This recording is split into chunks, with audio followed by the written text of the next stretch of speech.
Hello friends, हमारे YouTube channel में आप सभी का स्वागत है। ये है हमारा पल्सर 180 और ये मीटर का डिस्प्ले ख़राब हो चुका है। ये कांच भी इसका टूट चुका है। इसके ऊपर हमने एक बार पोलराइज़र लगा के डिस्प्ले को नेगेटिव किया था। देखिए, वाइट की जगह ब्लैक और ब्लैक की जगह वाइट। लेकिन इसका पोलराइज़र अंदर से भी चेंज करना पड़ेगा, तभी ये प्रॉपरली दिखेगा। तो आज हम इसका पूरा प्रोसेस बताएंगे, कैसे डिस्प्ले को खोलेंगे, मीटर को खोलेंगे, पोलराइज़र को चेंज करेंगे और ये नया मीटर का ग्लास भी लगाएंगे। चलिए शुरू करते हैं।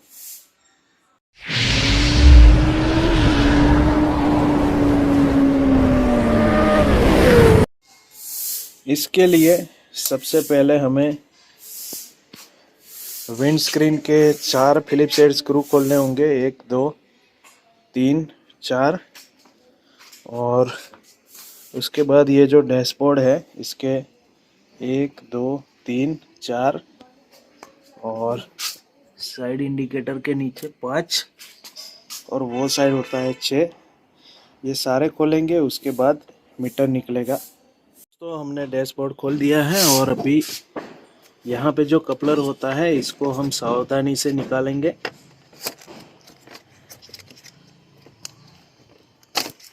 और यहाँ पे 4 फिलिप्स हेड स्क्रू है, 1 2 3 और वहाँ पे 4। ये सभी को निकालेंगे तो मीटर बाहर आ जाएगा। मॉडल नंबर आप देख लीजिए, UG4 का मॉडल नंबर ये होता है। दोस्तों, हमने मीटर को निकाल दिया है और अभी हम 1 2 3 4 और 5 ये सारे स्क्रू खोलेंगे तो ये मीटर निकलेगा और इसका पोलराइज़र हम चेंज करेंगे। दोस्तों, मीटर हमारा खुल चुका है। अभी इसके बाद 1 2 3 4 और 5 ये स्क्रू खोलेंगे तो ये वाला एरिया, ये वाला पार्ट बाहर आएगा। और फिलहाल हमें इसको नीचे के कवर से बाहर निकालना है और ये RPM की नीडल को भी हम बाहर निकालेंगे। दोस्तों, ये RPM की नीडल को बहुत ही सावधानी से खींचना होगा।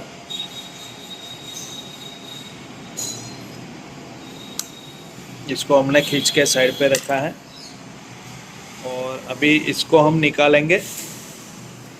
इजीली निकल गया है क्योंकि पहले हमने यहाँ तक काम किया था और यहाँ का पोलराइज़र हमने चेंज किया था आगे का, लेकिन पीछे का पोलराइज़र चेंज करने का हमें टाइम नहीं मिला, तो आज हम खोल रहे हैं। अभी हमें ये वाला जो प्लास्टिक पार्ट है वाइट वाला, ये हमें निकालना होगा। ये सारा गम निकालेंगे। यहाँ पे भी गम है बहुत सारा, इसको भी निकालेंगे। और इसके बाद ये जो सोल्डर है, ये सारे सोल्डर को हम डीसोल्डर करेंगे, तभी ये LCD बाहर आएगा। दोस्तों, इसको बड़ी सावधानी से निकालना चाहिए क्योंकि यहाँ पे डिस्प्ले है। इसको बड़ी सावधानी से हम ये निकाल रहे हैं।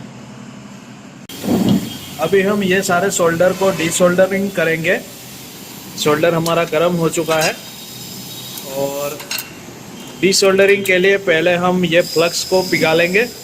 अभी सर्दी का टाइम चल रहा है तो ये जाम हो गया है, इसको पिघाल के हम इसके ऊपर लगाएंगे और उसके बाद डीसोल्डरिंग विक और सोल्डरिंग आयरन की हेल्प से एक के बाद एक ये सारा सोल्डर निकालेंगे।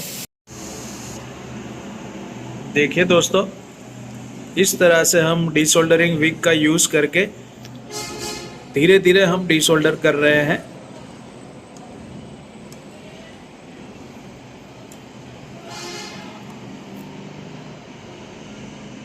फाइनली हमने डीसोल्डर कर दिया है। देखिए, सब कुछ सोल्डर निकल गया है और यहाँ पे जो सोल्डरिंग फ्लक्स लगा हुआ है, ये सबको हम सैनिटाइज़र से और ब्रश से अच्छे से क्लीन कर देंगे। इसके बाद ये निकल जाएगा। फाइनली हमने डिस्प्ले और सर्किट बोर्ड को अलग कर दिया है और इसको बहुत ही सावधानी से निकालना चाहिए। अगर एक भी इसका लेग ख़राब हो गया तो डिस्प्ले में दिक्कत आ सकती है। देखिए,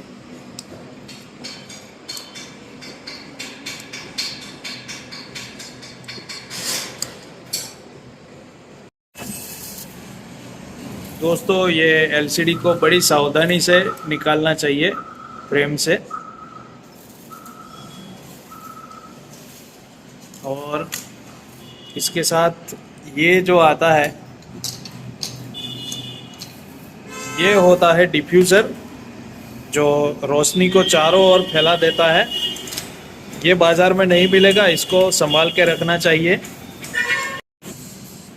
देखिए हमारा एलसीडी बाहर आ चुका है, और दूसरी बाइक्स के मुकाबले पल्सर का एलसीडी बड़ा होता है, इस वजह से ये ज़्यादा गर्म होता है, ज़्यादा धूप पड़ती है। बीच का पार्ट बहुत ख़राब हो चुका है। ऑलरेडी हमने ऊपर पोलराइज़र लगाया था और इसको वाइट में से ब्लैक बनाने की कोशिश की थी, लेकिन हमें पीछे का पोलराइज़र चेंज करना होगा। देखिए बीच में कितना बड़ा धब्बा दिख रहा है, और इसको हम फिलहाल सैनिटाइज़र और कपड़े से साफ़ कर रहे हैं। ये जो पीछे जो है ये वाला पोलराइज़र, ये हम निकाल देंगे और इसकी जगह पे नया लगाएंगे। इसको धीरे धीरे बड़ी सावधानी से खोलना चाहिए।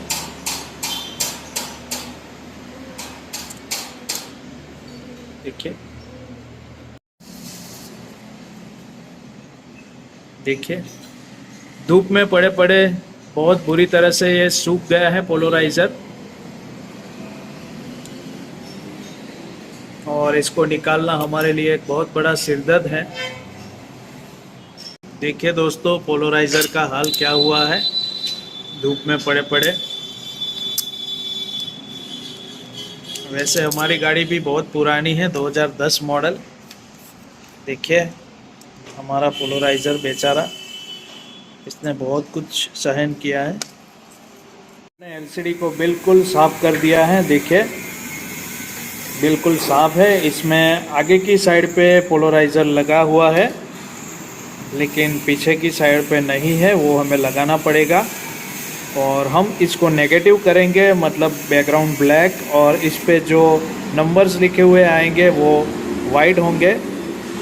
देखिए ये पोलराइज़र है, ये एक छोटा सा टुकड़ा है पोलराइज़र का, और डिस्प्ले में सिर्फ एक साइड पे पोलराइज़र है, दूसरी साइड लगाना बाकी है अभी। और अभी हम इसको जैसे जैसे घुमाएंगे वैसे वैसे डार्क होगा। देखिए ये कोई जादू नहीं है, ये साइंस है। और हम डिस्प्ले को डार्क रखेंगे, बैकग्राउंड ब्लैक और नंबर्स वाइट हो गए। तो हम इस एंगल से लगाएंगे तो हमारी डिस्प्ले ब्लैक हो जाएगी। देखिए फाइनली हमने पोलराइज़र को अच्छे से एंगल एडजस्ट करके कट कर लिया है। और देखिए सैंपल, देखिए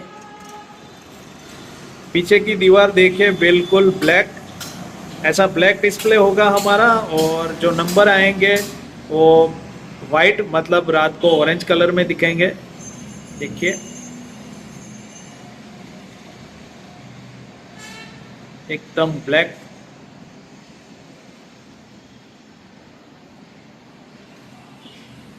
देखिए इसको बड़ी सावधानी से लगाना पड़ता है।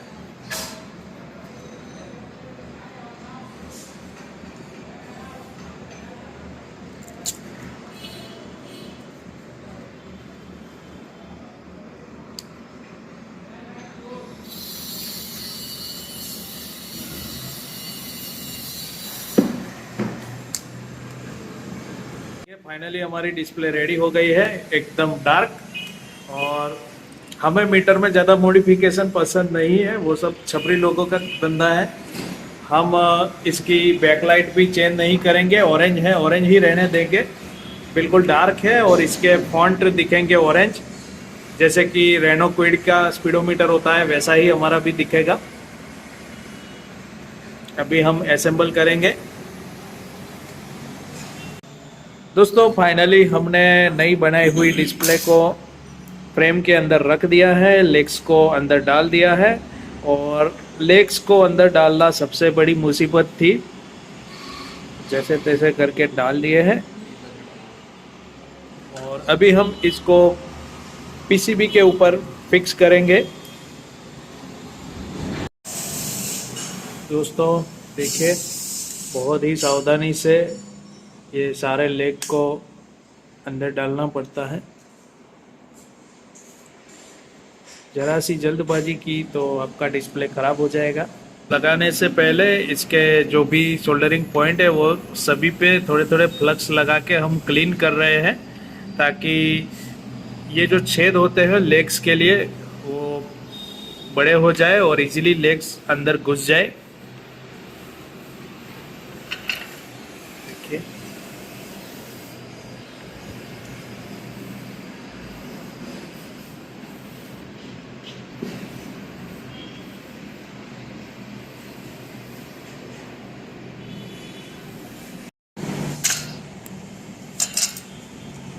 फाइनली हम धीरे धीरे सोल्डर कर रहे हैं और एक के बाद एक उसके सारे लेग पे सोल्डर कर रहे हैं। और जब भी आप सोल्डर करो ये फ्लक्स का इस्तेमाल करना, तभी सोल्डर आपका अच्छे से चिपकेगा।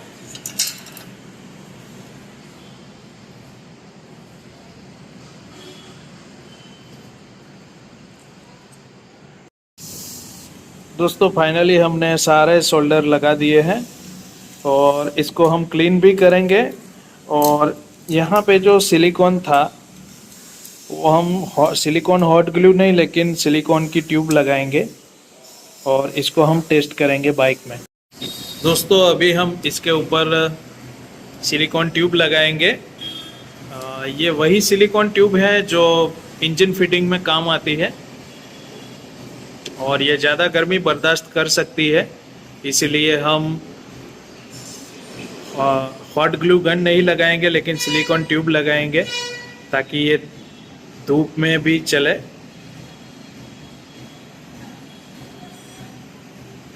दोस्तों इसके ऊपर हम ये नया वाला ग्लास लगाएंगे और ये ऐसे जितने भी ग्लास होते हैं पल्सर के अलग अलग मॉडल में सभी सेम होते हैं और ये ब्लैंक होते हैं। इसके अंदर जो प्रिंट किया हुआ प्लास्टिक होता है high beam low beam side indicator, वो आपको पुराने का ही लगाना पड़ेगा। इसकी MRP है 141। ये हमने 99rpm.com से मंगाया था, लगभग 250-250 में मुझे मिला विथ शिपिंग चार्ज। और ये लगा देंगे। पुराने में क्रैक आ गई है ग्लास पे और क्रैक की वजह से अंदर मॉइस्चर भी जा रहा था।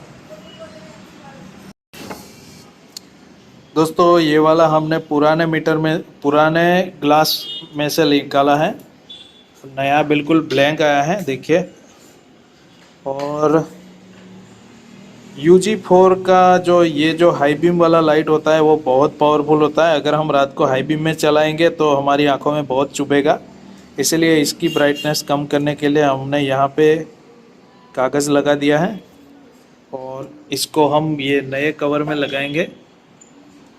मीटर को असेंबल करेंगे और ये वाली जो RPM की नीडल होती है धूप में खड़े रहने से बिल्कुल वाइट हो चुकी थी, तो जिसके ऊपर हमने लाल रेड कलर के मार्कर से कलर कर दिया है। और ये वाला कलर भी धूप में ख़राब हो जाएगा लेकिन जब तक चलेगा तब तक टेम्पररी किया है जुगाड़। इसको एग्जैक्ट 0 पर ही लगा के पुश करो और फिर धीरे से देख लो ये स्मूथली चल रही है या नहीं। इसके बाद हम बाइक में लगा के टेस्ट करेंगे और फिक्स होने के बाद भी अगर ये ऊपर नीचे लगी तो इसको फिर से निकाल के फिक्स करेंगे। हमारा मीटर असेंबल हो गया है और बिल्कुल रेडी है। हमने टेस्ट भी कर लिया है, चल रहा है, लेकिन अब फुर्सत में जाके इसका फिटिंग करेंगे। द मोमेंट ऑफ ट्रूथ, देखिए कितना खूबसूरत मीटर। दोस्तों फाइनली हमारा नया मीटर हमारी गाड़ी में लग गया है। अब देखिए